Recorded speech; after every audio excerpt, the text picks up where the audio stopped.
Wapiga kura na wenyeji katika wodi ya BOBARACHO hii leo wameamkia kutamausha kufuatia na kuvamiwa kwa MCA kutoka eneo hilo IBRAHIM ONGUBO. Tumeshafuatilia maneno. Hii ni mtu wa pili kuvamiwa kutoka kwa Kisii County Assembly. Last month mwingine alisambuliwa na hii pia mheshimiwa naye pia majambazi alikuja kwake jana usiku saa 2 mapema sana.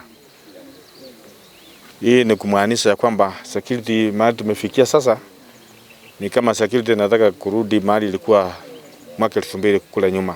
Umati wa watu ambao walikusanyika katika eneo hilo ukiongozwa na viongozi ambao wanatoka katika bunge la kaunti ya Kisii walielezea hofu yao ikiwa mheshimiwa anafaa kuwa katika eneo hili. Yesterday my colleague IBRAHIM ONGUBO called me in regards to his attack.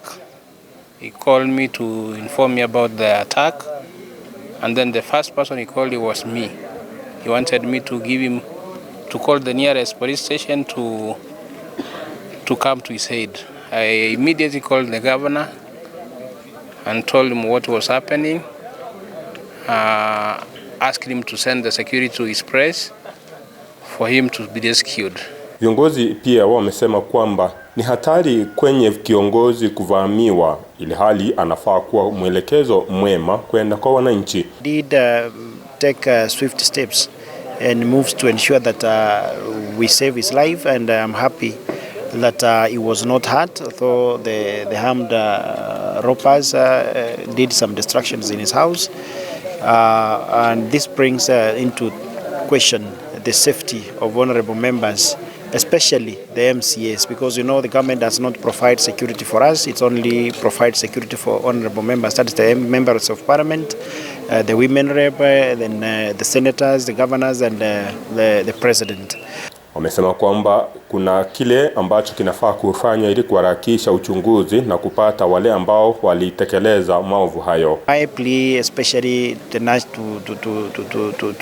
to security agencies, and especially to those in assemblies now, that is the National Assembly and the Senate. They need to have a conversation on how they can be able to legislate and ensure that even honorable members who are MCAs can also be able to be given security whenever it's necessary.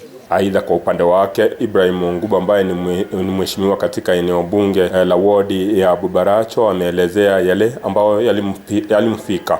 Jana niliamka kama kawaida. Nilikuwa na shughuli na mbunge wangu, mjumbe wa National Assembly.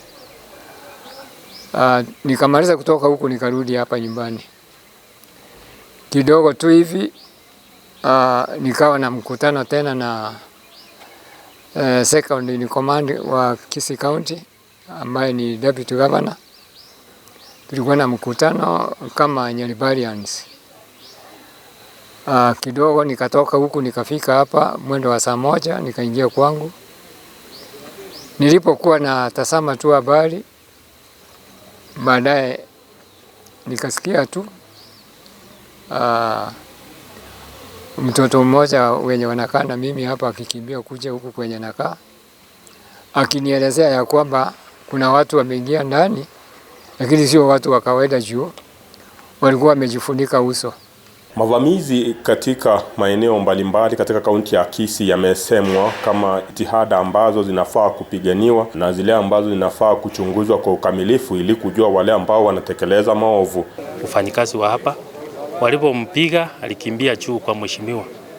Yeye ndiye aliokoa, kusema kweli yeye ndiye aliokoa mheshimiwa kwa sababu aliingia upstairs kwa master bedroom ya mheshimiwa kumfahamisha kwamba majambazi wameingia katika boma hili. Kwa haraka alimwambia wafunge milango, na uzuri ile milango ya bedroom ile ya upstairs kwa mheshimiwa ni mzuri kwa sababu ukiingia uwezi toka. Iko na buttons, kiingia mtu akitoka nje hawezi ingia. Hiyo ndio ilimsaidia. Basi alipata nafasi fursa ya kupigia wengine simu, pigia wakaazi, alipigia simu, tukaingia, watu wakaanza kupiga mayowe kuingia hapa, kupiga makelele. Wananchi walisaidia sana kupiga makelele. Nikiripotia Africa Finest TV, jina langu ni Gilbert Kobi.